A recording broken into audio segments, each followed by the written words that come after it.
Hello my friend, it's Pat here, and it's our daily video, daily topic on Saturday. So with the daily topic, I have the next Wednesday Sew Along announcement with all the details, some Q&A, some cute fall panels, which I can point you to where to get them. Sorry about that, they just kind of poofed out faster than I knew they would. All right, so the topic for today is, what kind are you? So this came about because one of our friends in the group was talking about the kind of quilter they are. They tended to like to savor the moment and sew slowly and sort of work through their projects. And it was very interesting to read the comments about the different types of how you categorize yourself, how you think of yourself, and maybe how others think of you. They may not think of you the same way. Maybe they do. We have my dad's wife, we call the Energizer Bunny. So like, if you think I do a lot, you haven't hung around Karen. I have lots of friends who do a lot of stuff. I seem to be attracted to that type of person. But then I have friends who are much more methodical and savor the details and work through things at a much slower and different pace than I do. So I'm really interested in how you think about yourself and your sewing. Are you like an indie car, like you're like going for the record, going for gold, pedal to the metal, race from one thing to the next? Or are you someone who really likes to slow down and savor and think through the process? It's something we can talk about even more another time, because I have examples from different students I've had in classes that have been really fascinating for me, because I learn as much from you as you might hopefully learn from me at times. So, okay, tell me the kind of sewer you are, what kind of quilter you are. All right, so let's do the spool first. Okay, so we have had rain. Yeah, I know a lot of you need rain. If you want rain, come to Virginia. We've had plenty of rain. So I did my spool block today with, there's a string. I did it with some rainbow rain boot fabric. Get the words out, Pat. The rain boots. What do you call those? There's like a muckalux, or I don't know, something, but aren't they cute? These were a fabric line that came out a little while ago, and I had to keep this piece from it because I just knew it would come in handy. I just knew I had to have boots somewhere. So that is my block for today. All right, I did find some fall panels that I have to show you because they are so cute. This one here is, you get two, okay? You get two of them. So let me just show you one at a time. So here's the first. So this one has like the pumpkins and the leaves and the berries, and then the other one has flowers, has like the orange sunflowers, and then this also comes with them in a cream color. See, like the cream color pumpkins, it has one that's primarily cream, and there's also a free pattern you can download to set the two of these with a nice little border with my favorite half square triangles in it. So I think this is darling, because if you get two of these, you could just do one and a cute little border on it. There's companion fabric you'll see at the link below, and you could just do one of these and hang it up on your door. I think like command strips, you could somehow get them up there, or some other way. That's like some way to hang fabric up there. Okay, then I also found this one, which there are not a lot of these left. So if you like it, be sure you grab one today, because it may not be there long. This is Hello Beautiful Fall, and it's got that sort of chalkboard feel to it. I like that chalkboard feel. Here, let me just lift this up some. Yeah. So I don't know. I'm kind of into that chalkboardy stuff. It's been around a while, I know, but I really like it.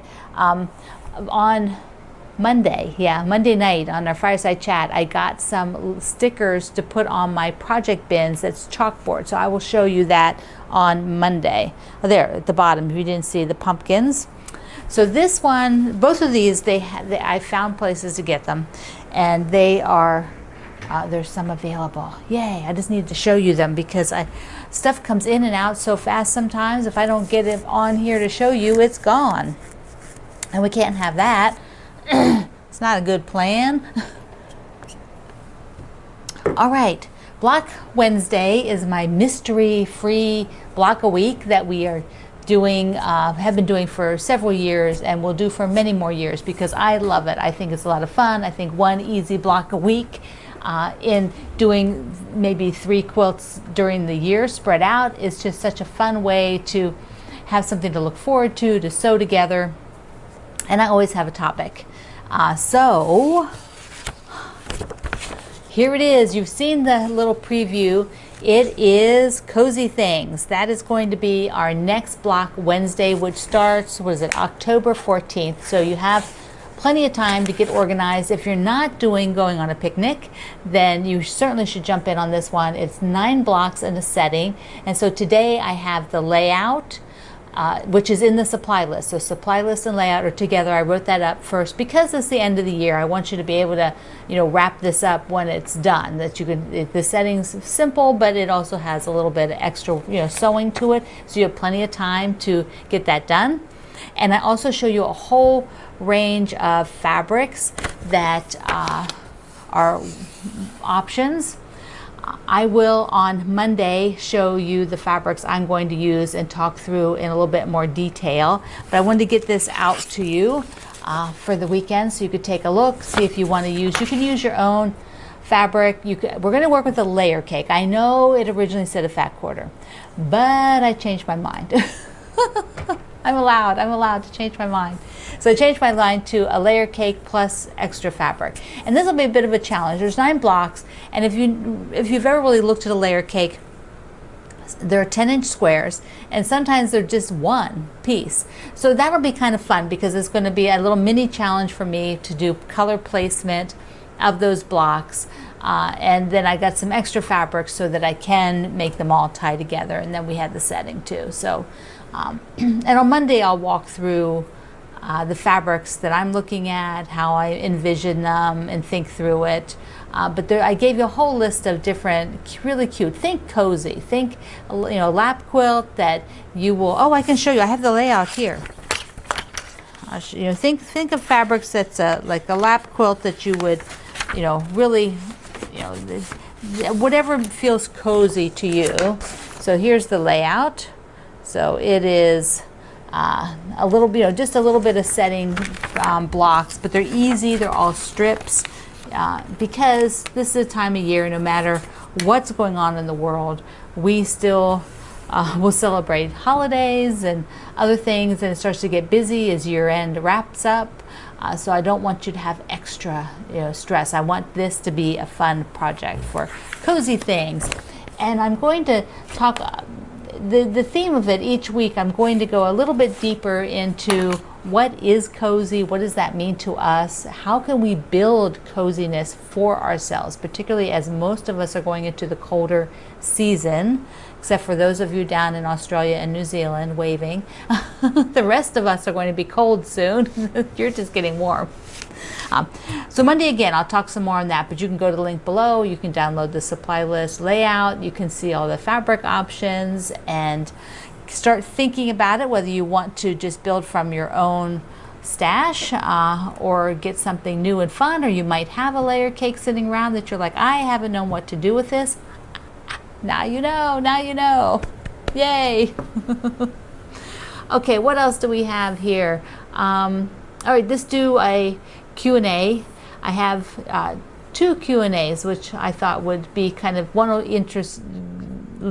do our final. But Donna asked, what height should sewing tables, cutting tables, now that's 2 things. What you're sewing at and what you're cutting at are 2 different things. But in the long run, they kind of are, they're both about ergonomics. What size, what height, can't get the words out, what height. So when you're at a sewing table, like you're going to be at your machine like this. I'm at the koala. See, here's my koala that goes all the way back there. So I'm at my koala and I am sewing. I've got a chair that raises and lowers, and I'm sewing with my arms at a right angle. And so this is optimum sewing. That is going to give you the less strain on your back, because you want to have these arms basically at this right angle. Now this is also the same height that I cut at. So when I stand up, this is my cutting height, which is pretty much counter height. For me, I'm 5'4", and this is counter height. Now if you are a really tall quilter, then you will need your table higher, because if you can see, I'm going to show you where my arms are. I'm 5'4", like this hits me about halfway between my wrist and my elbow if I'm standing here, which is basically about the top of this glove. So that is a counter height. That is your optimum, so that your back doesn't kill you while you're cutting. Leaning over this same table I stand at on the other side of this koala table, this Koala Studios, and that's where I cut. So if you're tall, you're going to need risers, and if you're less tall, then you might need a custom table, or you might need to stand on something. Maybe you build yourself a little platform if you've got counter height, that you can walk along the platform and work like that. You know, think creatively about what you can do, but be careful. Don't just do one little block and then end up tripping on it. You don't want to do that. But the risers, like bed risers, I mean, I've gone to guild classes and they brought their own bed risers because they have a lot of tall quilters in their guild, and so they put one table up on the bed riser so that it was about this much taller for the taller quilters. Okay, hope that helped, Miss Donna. Okay, the other one is kind of just a little bit longer because it's on the more personal side, and I want to give you a little update on the wrists. So this was Suzanne wrote, and this is a little while back. A couple of these questions are older questions, but they're still good. They're always good. So she asked, where do I get my indomitable spirit? I'm not even sure I know how to pronounce that correctly. Indomitable spirit. Which I had to go look up to be sure I knew exactly what that word meant. It's a woman of indomitable spirit is similar to invincible, unconquerable, unbeatable. So I was like, oh, well, that was very sweet to feel like I have that much spirit. It's been an amazingly challenging time for me personally to conquer, having to work through two broken wrists. And so, and if you didn't know, you're just joining me, you can go watch my June 22nd video. I tripped on a sidewalk and broke both my wrists and some other bones. But the spirit is interesting because I think that we're all born, we all come with a certain personality, and your personality is probably going to change. Like I used to be terribly shy as a child, and I still have shy moments, but I'm not really a shy person anymore. I would not call myself shy, and haven't for a very, very long time. But as a little kid, I was extraordinary, painfully shy. It was awful. So I know that our personalities do change over time, and that means that they could change again. Things could go on, and you could change again. So I think you don't know how you're going to handle anything until it arrives. You might plan for it or think about it, but until it happens, maybe then you kick in some of that planning. But if it happens as a surprise like mine did, I mean, I have no experience with broken bones or people with broken bones. So it was a lot of learning on like an immediate learning, not even no grace period. Greg and I were both thrown into the fire. It's like, here, figure it out. So it has been 12 weeks today, this afternoon. It was 12 weeks ago that I tripped on the sidewalk and everything stopped.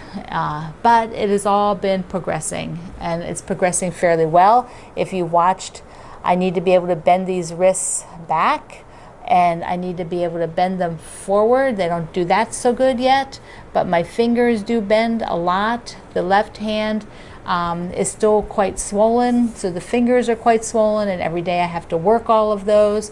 There's still many weeks of that going on.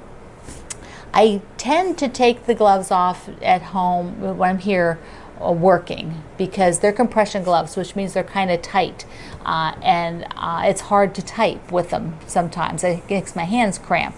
So I take them off for a lot of what I'm doing, like sewing, even the little bit of sewing I can do. That's like I take them off because it gives me a little bit more freedom. My occupational therapist says I don't need to wear the right one, but I tend to wear it because I do a lot of typing and it tends to ache, so it helps with that. So I'm a much better place than I was 12 weeks ago, even 10 weeks ago, I think. In the last 2 weeks, I think the progress has been really good. Not as fast as I'd like, no, but it's okay. So my friend, thank you for being here. Thank you for listening and joining in. I really am interested in how you think about your quilting experience, how you think about how you quilt, what kind of quilter you are. Fast, slow, in the middle, depends on the project. And so leave me a note, tell me on Facebook. I love you. Mwah. See you online.